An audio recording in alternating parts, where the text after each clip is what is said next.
This video is sponsored by Surfshark VPN.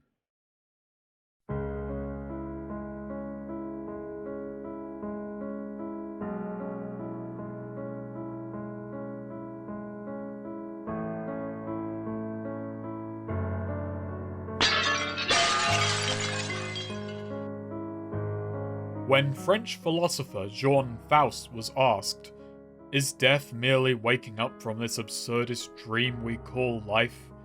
he said, "I don't think so." There are no further records of Faust. Beyond this point, he simply ceases to be. The point of this anecdote, I imagine, is that life and death are equally unknowable. To proffer certainties on either is a claim worthy of dismissal. One thing I know is that one affects how we treat the other. The presence and inevitability of the latter forces us into action during the former, whether we attempt to give our life meaning through actions or fill it with material distractions. Spec Ops: The Line came out in 2012 to a mostly positive reception, which over time grew into critical celebration for its scathing criticism of its military shooter contemporaries. Though as time went on, many have taken the opposite stance, citing it as hollow and preachy. Some critics noted that emotionally, Spec Ops: The Line is not a pleasant game. Spec Ops follows Captain Martin Walker as he and his team head into a Dubai racked by sandstorms. What is meant to be a simple recon mission is transformed by Walker himself into a misguided attempt at saving the city, by confronting the man at the heart of this darkness, his former mentor, Joseph Conrad. Conrad is unfortunate in that he lacks Surfshark VPN. Surfshark VPN works on unlimited devices, so even as he is miles from his home desktop, he is not cut off from service. While people within the Stormwall struggle to connect to the outside world and gain access to their favorite shows, movies, and rescue operations, with Surfshark, you can go to infinity and beyond! The world is your oyster. Connect to anywhere around the globe with the click of a button. And what if you wish to stay hidden? Conrad could only wish he had the IP and location masking capabilities Surfshark provides, granting him protection from DDoS attacks and pesky swatters alike. With Surfshark, you will never be found. If you wish to be hidden, click the link in the description and use promo code Tehsnakerer for 83% off and 3 extra months free. Spec Ops provides an interesting satire, taking to task the idea of true, uncorrupted heroism being possible in our messy modern conflicts, exposing this as a false reality, the audacity of a modern-day Audie Murphy, the put-ons of a present Patton, the falsity of a fashionable Fitzroy. It's a worthwhile message, but one that is ultimately rendered unchallenging and lacking in nuance. Spec Ops was aimed squarely at the glut of modern military shooters which dominated the market. It asks, why do you want to play these? The game is in essence an interactive interview, but by doing it this way, its message is shackled to the medium of video games, and as such, much of its impact is lost. What is fortuitous is that a more sharp, incisive, and cutting title had made the same point and more 3 years earlier, yet no one had noticed. 50 Cent, Blood on the Sand, is a 2009 title which came out to a similarly, mostly positive, reception, but didn't attain the cultural cachet which Spec Ops enjoys. I think this was merely a matter of timing. Spec Ops came when we were growing weary of grey-brown war zones.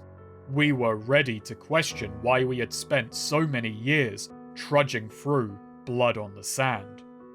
50 Cent, Blood on the Sand, was merely too quick on the draw, and in comparison, Spec Ops is quaint in its messaging. Blood on the Sand opens with the G-Unit playing their last show of the tour. When their payment doesn't come through, stolen by the gangster known as Kamal, 50 is instead offered a jewel-encrusted skull as recompense, but this is quickly taken from him, so he and his unit enact guerrilla warfare across the region to get it back. The driving plot of this game is, in essence, That bitch took my skull. bitch took my skull. What appears to be a simplistic, even silly motivation belies something far deeper. While Spec Ops doesn't think beyond its medium, 50 Cent challenges not only deeply ingrained colonialist ideas, but also the hollow nature of bling. The British Museum located in London contains spoils from the world over. Cent willingly surrenders a $10 million payday for an artifact described as priceless. His nom de plume, 50 Cent, holds more literal value than it. It makes no sense that he'd surrender such a payday until you understand that 50 Cent has now invested his pride in its possession. Both the characters of Walker and Jackson are driven to terrible acts by petty ego. Spec Ops opts to drip-feed Walker's true grey and brown colours over the course of the narrative, inviting the player to question Captain Walker and their own involvement. Some may call this narrative build-up, but I call it a game with only one plate to spin, spinning its wheels. Meanwhile, not only does 50 readily invite the player to scrutinize the motivation behind his actions from the off, freeing the story up to explore secondary and tertiary themes of betrayal, trust, and competition between the sexes, his music accompanies the slaughter, not just as a stamp of approval, but a beat of it.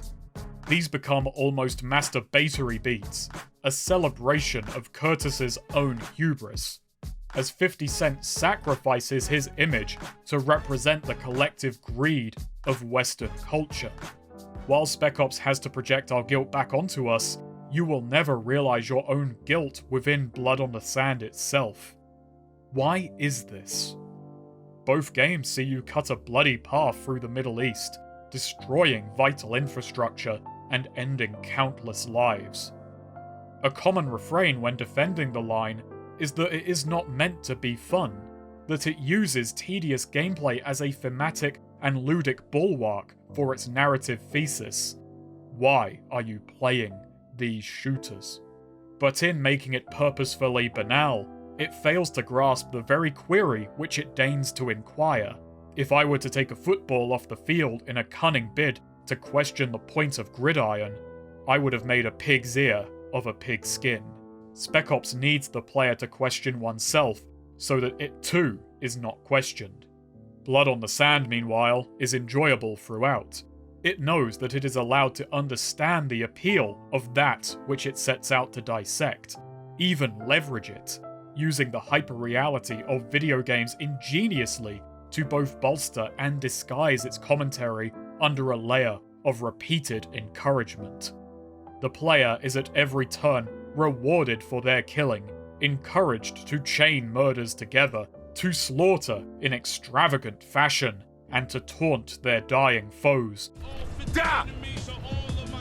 Come on, bitch! Trivializing the lives which you end in a false bid to lend greater meaning to your own. White phosphorus and its application, a major moral touchstone in the line, is merely a temporary upgrade in Blood on the Sand. The collateral damage Spec Ops forces us to stew in is drowned out by the ka-ching of a combo multiplier. As Spec Ops goes on, the situation grows more complex and dire. As betrayals mount and Walker's naive assumptions of heroism are repeatedly curtailed by the reality of the situation, his composure breaks. One noteworthy detail is the loss of his sleeves, meant to emphasize he took these actions by his own hands. But look how 50 begins his game. His intentions already nakedly apparent and stripped of artifice. This is further cemented by the distinct roles carried by the leading men. Walker is a Delta Force operator acting, at least at first, under official orders. 50, despite leading the G Unit, is in actuality a civilian, acting autonomously from the very beginning. This is demonstrative of the fact that even if we hold ourselves distinct from the actions our militaries take in far-off lands, we are in some way culpable for their actions. The difference between fatigues and facade is much slimmer than we would want to believe. Walker's look is not all that changes, however. His orders grow more erratic, his executions rabid. His degradation is hard woven into the rhythms of play, but this also allows a player to separate and absolve themselves of his worsening mental state, should theirs remain static and distant. The protagonists of both games grow more coarse over the course of play, but once again, the earlier work is more conniving in its design. The player accrues money which can be spent on various upgrades, including insults and executions. Walker becomes more base, regardless of the player. Meanwhile here, we are cleverly maneuvered into funding our own moral decay. This also reinforces our connection to the G Unit. We may naively laugh at 50 Cent throwing away millions of dollars for such a trinket, before we also burn money on the pyre of our desires. Here, the onus of blame becomes undeniable, while the line linearly and uncontrollably forces our hand. There's always a choice. No, there's really not.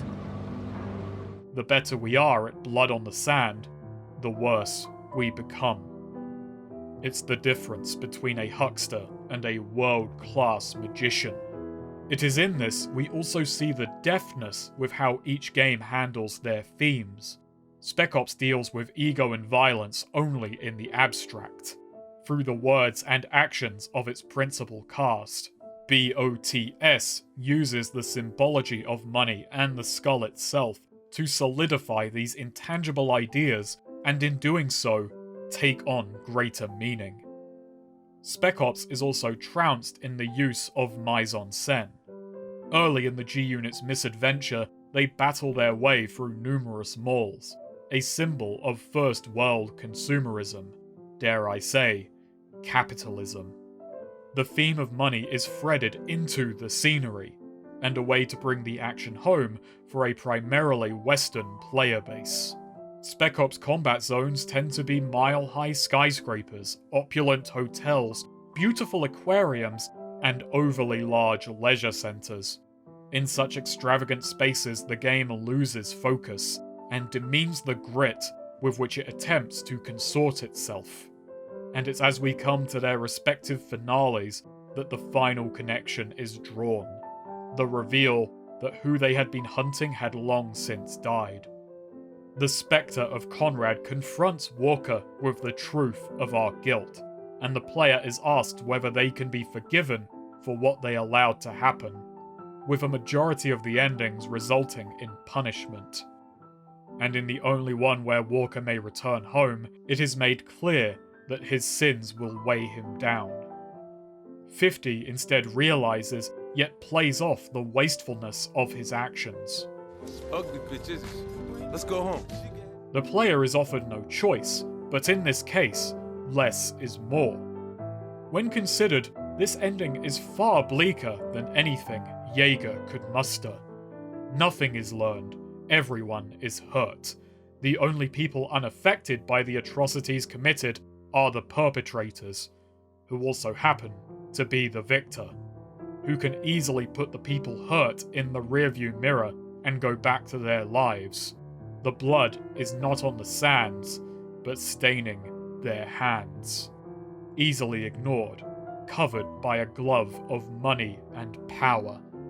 Much of the critical reception for Blood on the Sand thought it fun, but empty. But it did everything people wanted to see in Spec Ops and more.